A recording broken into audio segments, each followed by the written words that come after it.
So I haven't done an opening for a show in a while, but I figured today deserved it. Neil Twa is the CEO and co-founder of Voltage Holdings.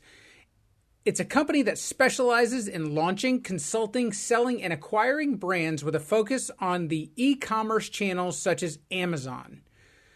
He's been doing it for over 17 years, and he's offering his expertise to the masses. Neil is offering a free gift to our listeners. If you are interested in reading his book, he's offering a free e-copy of the book.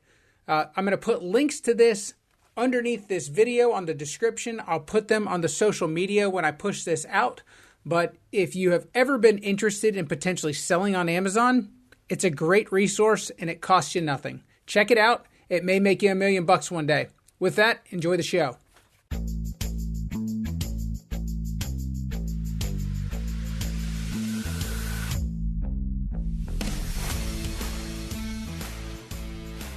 Hey everybody, welcome to Making Sense of It All. I'm your host, Jesse Stakes, and I am very pleased to bring you Neil Twa, President and CEO of Voltage. Neil, thank you so much for joining me. Well, thank you for having me on, Jesse, with an E. So we can get So for the audience, we were just talking about how I have a little bit of a pet peeve just because people have spelled my name wrong for my whole life. And I always make sure that I don't do that to my guests. So that's okay. I have a sense of humor and broad shoulders with my last name. I've heard pretty much everything. I'm always challenging somebody to find something new for my last name because I haven't heard a new one in a while. That's funny. So for my audience, for the folks that don't know who Voltage is, tell us about your company. Yeah, in simple terms, we're an incubator. We focus predominantly on the first sales channel of an e-commerce physical private label brand with Amazon FBA, and then we move multi-channel for that e-commerce brand. And then we build those businesses to an exit in 4 or 5 years. So we're really focused on physical products and building exiting brands. So I think that was a mouthful. A lot. It's a lot, but it's simple as well. Like it's not like you're asking somebody to do brain surgery or you're not asking them to go get educated in something. You're helping them build their own business and then utilize, like things like Amazon to be able to deliver those physical products to people that would want to buy them. That's right. And first channel sales on Amazon is what we call an incubator. Okay. It's not a business yet until you have multiple sales channels. So with FBA and the fulfilled by Amazon, which is last mile, you probably understand it from, or others would if you don't sell on it because the products show up at your house in 2 hours or less. We simply use that same infrastructure to deliver our products. We use Amazon to do it. And it's a marketplace of sales. It's a juggernaut. It's an engine that has 49% of the US-based e-commerce marketplace. 200 million Prime members. It's an absolute juggernaut. And the challenge, of course, is Amazon. It's a big company. It's a corporation. They don't always play nice. And I'm not an Amazon fanboy because they do a lot of stupid stuff. But at the end of the day, it's the greatest place I've ever seen for an aspiring entrepreneur to start up a business and get access to people who want to buy products because that's all they're there to do. And it's physical products with the private label side for us, not like wholesale or arbitrage or flipping products or any of that stuff. We build actual brands with trademarks and intellectual property that gives us a brand potential to grow products into a brand. And then in 4 to 5 years, they become a saleable asset, right? So they appreciate in value over time until somebody wants to buy them. And in this case, I'm also a buyer and I work with a private equity company who buys those companies that we manage. And we are buying companies in the $10 to $50 million space right now. So you're almost in a way, you're almost kind of creating your own stream of potential income in the future by giving people the opportunity to make money in the short term. Yeah, we work with them on a consultative basis. They help use our processes, system, and technology to build up their own private label brand. And as they become strong CEO operators in the business of learning how to launch a physical product, we then work with them under partnerships or joint arrangements, or even give them percentages within the businesses we own, so that they can, become an operator who participates in that with us and also participates in the exit. So that's one of the ways that I've been able to be a servant leader in this way. We have 9 brands that we control that are our own in-house brands. So I learn and did first, and then brought people to come in and learn how to do it with us. as opposed to hiring employees. I trained people as CEO operators who now are operators within our business. I think it's fantastic. And I think that just off the, when I'm thinking about it, even like there's so many people that just look at Amazon and they see somewhere to buy stuff. Yeah. They don't see they don't see it as opportunity for themselves to. Well, they hear a lot of negative, right? I Yes. mean, you could probably go through the list of bullet point narrative myths about bad Amazon, right? There's a lot of people that speak about the bad side, and those of us who are understanding it, appreciating it, and utilize it don't always talk about the bad stuff because we're benefiting from it. We're benefiting from an ecosystem that's $20 billion of infrastructure with trains, planes, and automobiles moving, 2,000 products every few seconds and like 9,000 products a minute. So that it is a giant juggernaut of opportunity. It comes with its problems, and I think that's where a lot of people hear the negative because there are problems. But then again, all business is just a series of solving problems. Right. Yeah. All right, so let's start at the beginning. I mean, if Sure. where like if somebody's interested, if somebody's hears this or they've looked into it and they're like, all right, I'd like to do this, where do they start?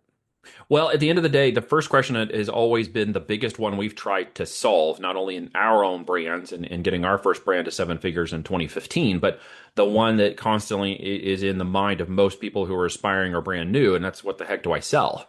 Right. Getting the first, what the heck do I sell and who do I sell it to is kind of a big component of any success in business. And a lot of fears or thoughts of, I need a guarantee this is going to work usually come because there's a disbelief that people want to buy products from you. Oh, I had a friend who tried to sell a product, it didn't work. And I had this other thing. And I've heard online that people try to do this and it doesn't work. And, there is a component of products not working. But here's the thing that most people miss. Brands live on forever. Products have a life cycle, right?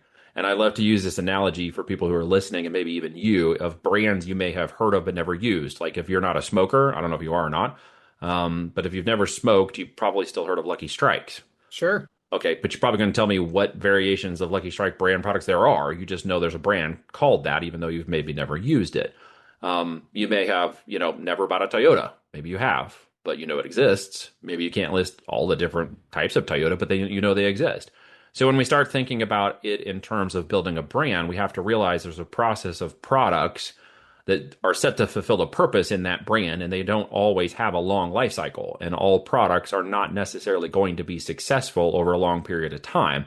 So we never want to marry those products. We want to utilize them as tools in the shed that we pull out and use, and sometimes new tools come, and so we have to use new tools. So we got out in the market, and as we started to learn that ourselves, what we came to realize is that, invention is like the 1%, innovation is the 99%. And with that realization, there are millions of product opportunities out there.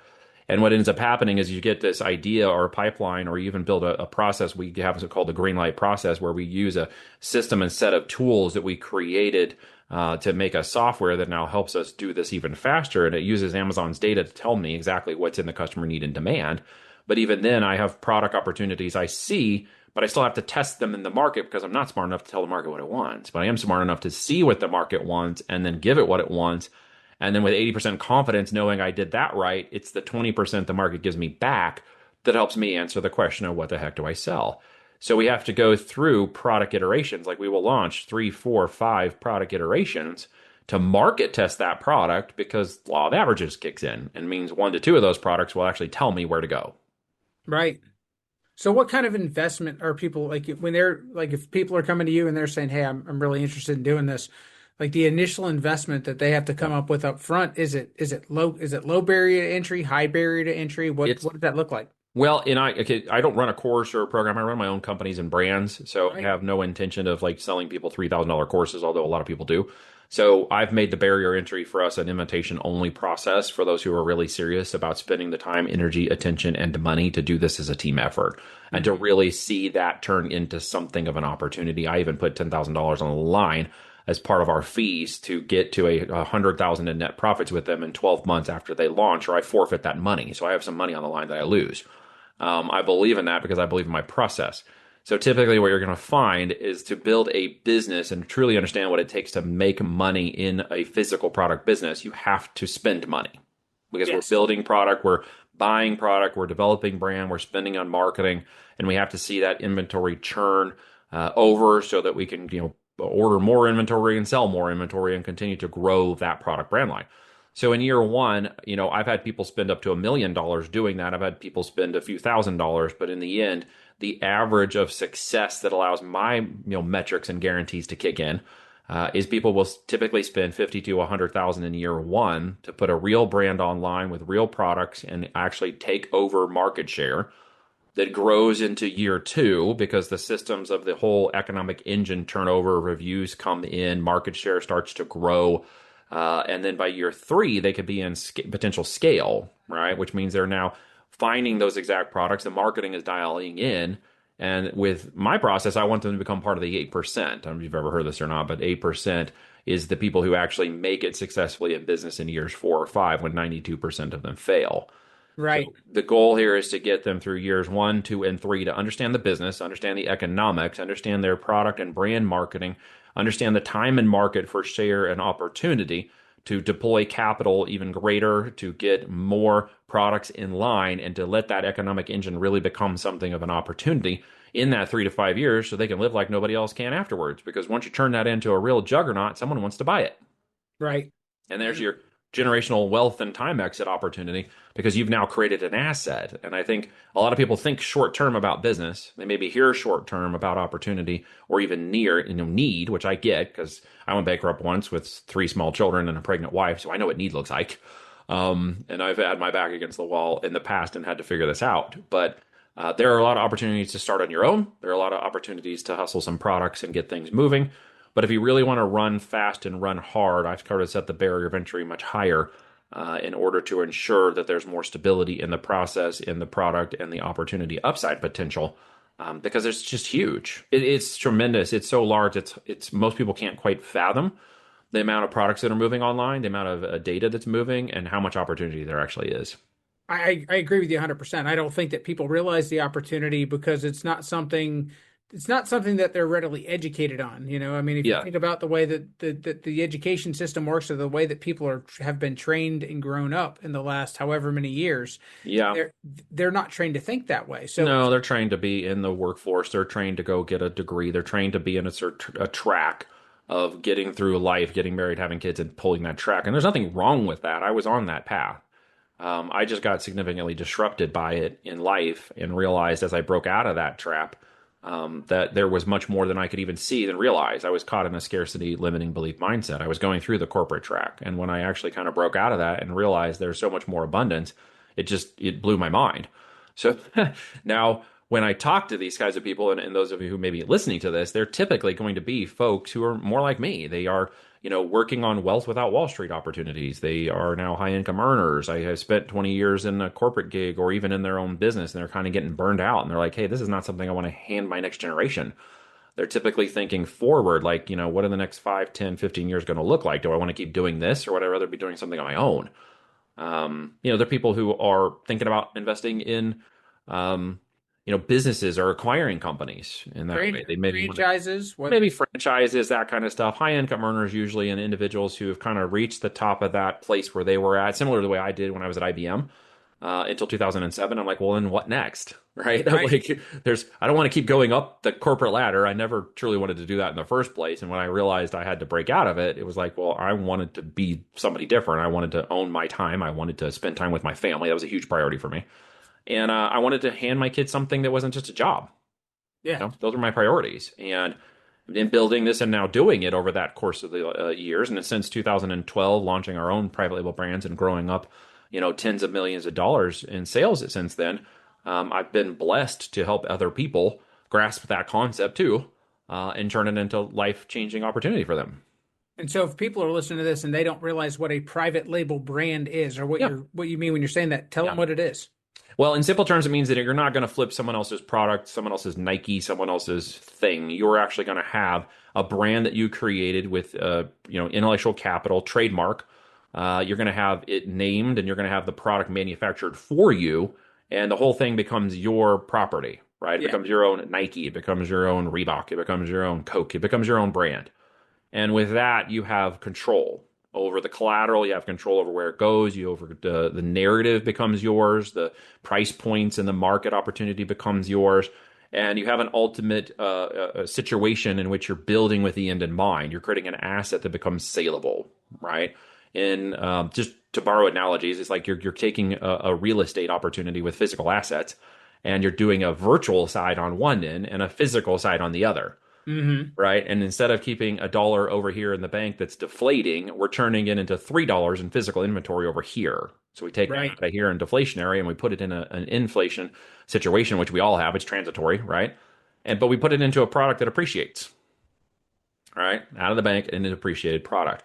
That product is worth 3 to 4 times what I bought it for. And I can repeat that process of taking, tacit information and turning it into liquidity, and taking, fiat currency and turning it into inventory turn that produces more soldiers that go to work again for me. Right. And for the, again, just to reiterate what you had said earlier, you're utilizing Amazon and the data that Amazon provides and that they have available, to where you're not just shooting in the dark here. You're not picking products, you're not picking physical products that you have no idea if it'll sell or not. You're not guessing at all. You're finding that information directly from people's buying habits. Yeah, we actually have access to what's called Product Opportunity Explorer, which a seller who is on the professional side of Amazon can get access to. But here's the thing. Taking 12 years of our experience and our data and our processes and something we call a green light process, which means can all the data points in time and all of our products equal a green light process for a product type. And we combine that process with Amazon's data and we discovered something. And we actually used AI to do this. And in the process of discovering that, my 15-year-old daughter helped us pull the thread on this one day. She was going through some data reports that I'd asked her to go through, and she's really smart and needs to keep moving. We homeschool all of our daughters, and so they're always here with us. And she was going through this data sheet, and she says, "Dad, I can't answer this question." And she started to repeat that process. And so I was like, "Hey, we got to take a look at this. What are we missing here?" And it just gave us a different way to look at the viewpoint. And when we considered it from what Amazon is doing in terms of its systems, and basically all online systems moving to an AI-based, large language model interpretation of all of their data, you see it now across every platform, social media and otherwise, right? And we said, okay, how is the data interpreted? How's the AI looking at the data? And in simple terms, we discovered in that question that she had, in the process afterwards, was the 103,000 customer needs that actually power all of Amazon. So based on what those needs actually are, it tells us how they're searching, who's searching for it, where it's in Amazon and specifically in alignment with that, and then which products are meeting that exact need. So when we combine those 3 steps together, I literally have a path from the exact need that's meeting that demand in the engine, because the AI is pushing it based on everybody else's demand, where it actually sets in that big filing cabinet of Amazon inside, so it's categorized correctly so the AI understands what it is, and then which exact product is meeting that demand right now, today. And with that, I can choose a product that I know is already in the demand. Right. And so you're just you're creating a competing product. I'm creating a competing brand. That's right. That's gonna actually try to essentially grab a piece of that market share. I see 4 or 5 or 6 or 7 of those people currently selling on Amazon who meet that demand for 10 or 20 or 50,000 units a year, right? I can see that that's exactly what they're moving every year in that product and how many people are selling that average amount of units. And then I can determine, based on my supply chain and manufacturing, can I make a profitable version of it? And if the answer is yes, I test market that product. That's fantastic. Just to crystallize this for people, give people a real world example. You can use something that's antiquated. You don't have to use something that's, right now, but share, kind of share a real world example so people can kind of truly understand. An example of a product or a brand, or? I guess I would say both, because I mean the brand is only conceptually going to be worth of value once people buy the product or once people see value in the products. Yeah, that's the point of Amazon at the end of the day, is that I can leverage their 200 million Prime members and their brand authority to build a brand in 10 minutes that no one's ever heard of and make it a household name. It's pretty cool. Right? So that's what's so cool about that, is I can leverage that until people start to recognize that the product they got was mine. Yes. So through packaging and other materials and presentation, as they get the products, they recognize it's ours. Mm-hmm. And, we don't create cheap products, but it's not the first thing we solve. We solve the data problem first for a product type, and that can identify things like kitchen, home, and outdoor gear, for example. And down in there, it could be a tent, and we've sold all kinds of stuff, literally everything under the sun, from supplements to kitchen appliances, right? And we're selling 9 different brands of products right now in those areas. What I don't sell is supplements. I tried for a while, and that's too much. We don't sell electronics because bananas change like every 3 months now. So it's Right. really hard to keep up and compete in the electronic space. We don't sell apparel or clothing because there's such a high return rate, right, from the digital world. So we stay away from those, but pretty much everything else we sell. And what it really gets down to is the profitability of the product. So we will typically end up with products that are between $100 and $500 in retail price point in order to meet the profitability requirements of every unit sold, right? Okay. So we want a product that has more than $12 in net profit for every unit sold. That's what we get to keep, right? What you Nice. keep is all that matters because revenue is vanity and profit is sanity, right? And cash flow is king. So we want those products to cash flow every 90 days. We want to turn that inventory. And so we'll do kitchen appliance counter stuff up to like $400. We've got towels in the $20 and $30 range. We typically don't sell those anymore because we had that established like 5 and 6 years ago. But now we sell products 50 and up in range in order to meet the profitability requirements. And fascinating thing most people don't understand in terms of product price point, Amazon's Prime Day last year proved, and then the holidays, that the average order value of a product on Amazon is actually $69. So Interesting. with that, anybody selling sub $69 products is actually below the average, right? So if you're at average or above, you're going to hit closer to where the mainstream market on Amazon actually is, which is products between $50 and $100 in price point. Okay. So if you're selling the lower end products, you're selling on volume, but you're not selling on profitability. And that's where a lot of sellers make mistakes in this. Okay. So that's why we typically want them to see more deployed capital, a minimum of 25,000 to the business launch and process in order to get to the products where the profitability and demand is actually at. And many sellers miss that, right? So with that, we can sell things like espresso machines, which we sell, right? $499 machines. We sell air fryers, which are going to be $150 to $250 in price point. I can go down a list of products, but we sell sheets at a higher end, 200 plus in sheets. The end result is each of those brands was targeted because the product greenlight process told me it was already in demand. Right. So I fall in love with the brand, not the product. It means I can sell all kinds of product types. I'll sell fuzzy bunny slippers to grandma if she loves it and wants to tell everybody and is super happy with the product, right? Right. And it's really, I guess that's the point that I wanted you to make there is that it has nothing to do with what the product is. It No, has everything to do with what the profitability algorithms and everything that you're looking at from a right. data standpoint. That's All in how you're 100% on the data first. Can I sell that listing to an AI engine and get it to believe that I'm the better product so that when my product in 2 days or less shows up to the customer, which it is a good product, but the second thing I solve, not the first thing, they want the product, they like the product, it doesn't break, and they give us a good review. And that completes the economic engine, right? Yes. But most importantly, sales fixes everything, right? And it's not on volume or vanity of sales. I hear this constantly from the hopium gurus on YouTube and crap, right? They go in and they all end up in the same $27 product that sells 10,000 units a month, and they say that's a win. But they have like $1.25 in profit before taxes. That's Right. not a win, hmm right? No, it's just activity. It's a lot of activity masked as productivity with no actual results or profitability coming out of it. And that's the major concern. And so I always want to focus on how much can we keep per unit after we market, after we buy the product, after we hire people, after we get involved in the business, and we keep profitability high, which means we're shooting for at least 20% net profit at the bottom line of every brand we have. Right? So That's our goal. topical to today are the things, the negotiations such as like tariff negotiations, things like that. Are they impacting your business? Are they impacting where you're looking to deploy capital? No. I mean, Okay. I would say no in a very soft, not strong way, because there is a small impact, and here's where it actually is. The impact is based on the current market share availability that is actually changing very dramatically because there is a fallout of the amount of sellers and people online, Chinese sellers and products, because things like Walmart and Amazon and some of their brands stopped importing some of those products, put a hard stop on it for a bit. Okay. And there's a lot of Chinese sellers who are falling out because de minimis rules and other rules are forcing them out of the marketplace.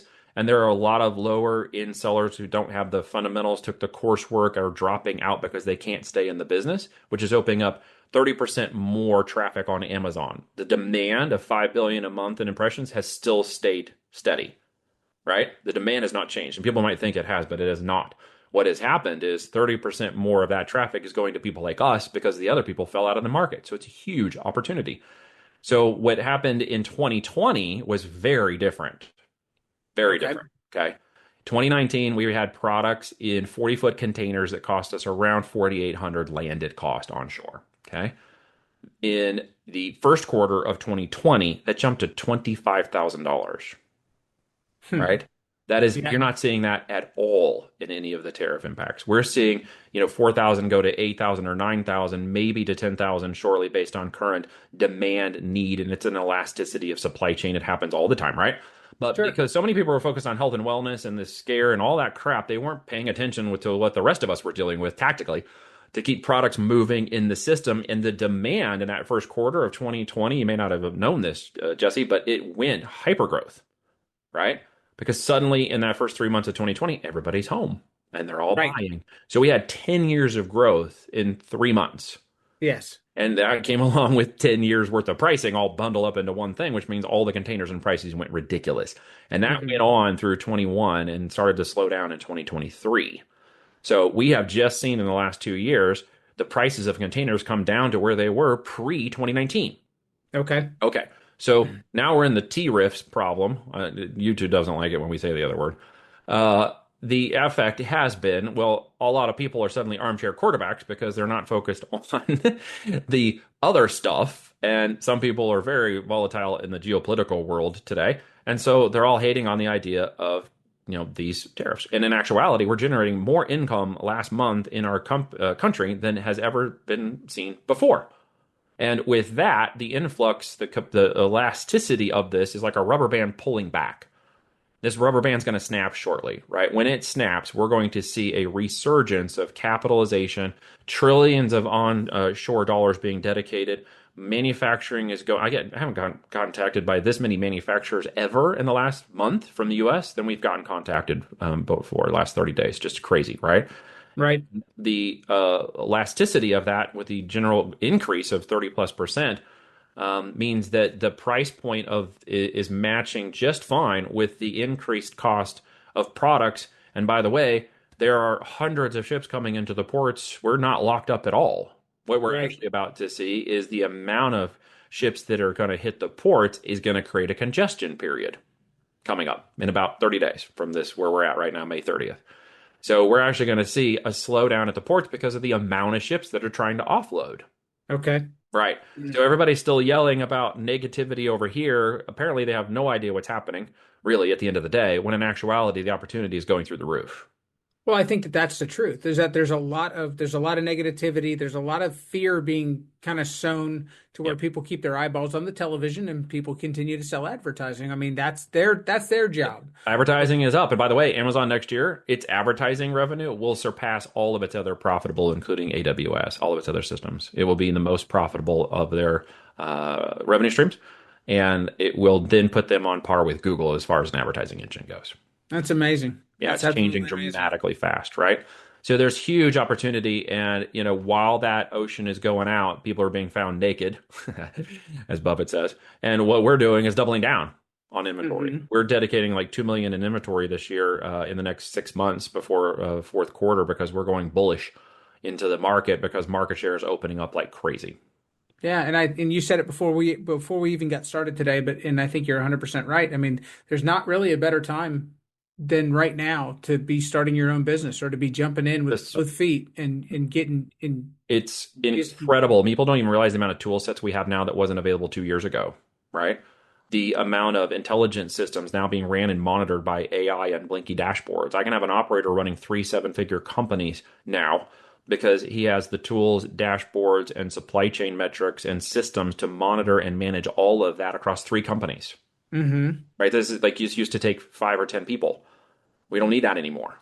Like the Yes. systems of AI and opportunity has been projected to build the first single person $1 billion company next year. And I never thought that would be possible 2 years ago, but now I see it. I see exactly how it's going to happen. And with that technology boosting specific types of long-term business models, folks, like e-commerce is not new. The internet's been on since 99. We're fully online since 99. It started in 94, 95. But we're now watching the third iteration of what will become a completely different change in the way people take and capture product or data or purchasing behavior. You see the use of GPT being now the number one search engine. You see the tools and technologies able to make videos and images out of thin air to use for marketing or other purposes. And with our side, the physical products, which is like the second oldest perfection behind OnlyFans, would be, which I don't, whatever, is selling products. Is that your next venture? Was that my next Is that venture? your next Yeah. venture? I don't think my wife would like that very much. And I have 4 daughters, so I really hate that.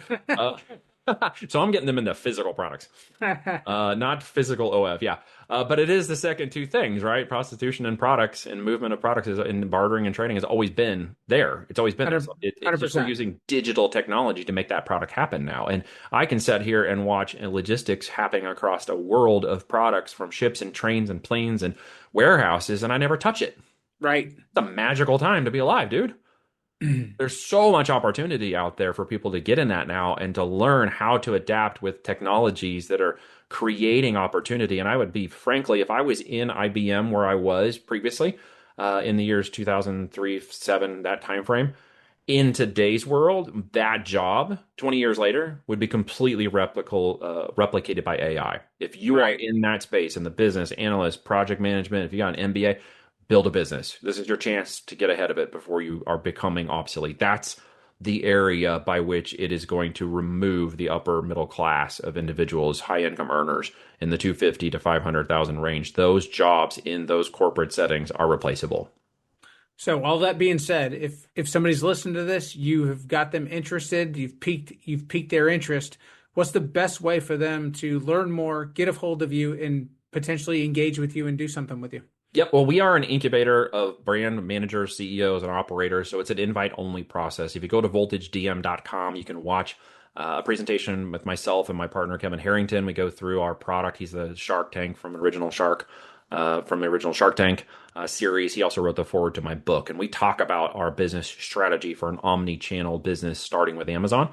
And you can learn how we do that and what it takes to develop the team effort, the time, energy, attention, and money.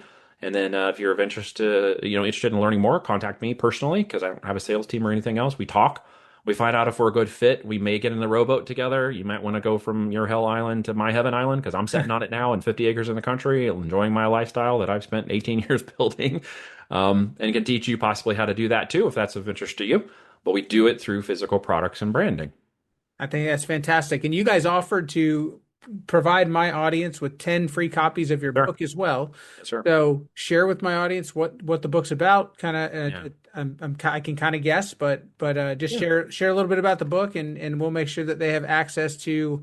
We'll come up with a good way to make sure that those get out to the right people. Okay. Yeah, 10 free copies for anybody who wants to learn the strategy. There's a lot of tactical books out there and quite a bit of tactical information on YouTube and other places, which is great. But at the end of the day, it is the strategy of business and the fundamentals of business that make a company profitable and make it grow.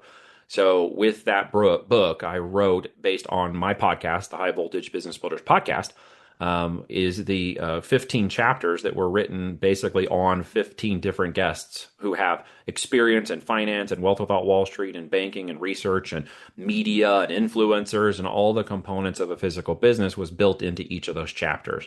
I'm in that conversation talking about my experiences. We have our resources. We have case studies that support that.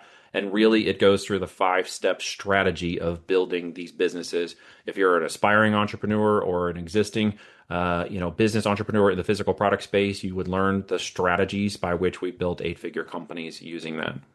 I think that's fantastic. Neil, I want to thank you very much for joining me today. I feel like that's just kind of scratching the surface and just learning a little bit about what you're talking about, because I think that there's so much, especially if it's not something that people have taken the time to learn now. And now's the time to do it. If they're not doing it, they're missing out, and you're going to get hit by the train rather than step off the tracks and join it. Building a real business is very important if you're going to do it right, not a side hustle or a hobby business. That's not what we're talking about here, to be very clear. And we're not building Amazon-only businesses. It's just a single sales channel on the road to building a holistic e-commerce company. And I very much appreciate you having me on, Jesse. It's been great to speak with you, man.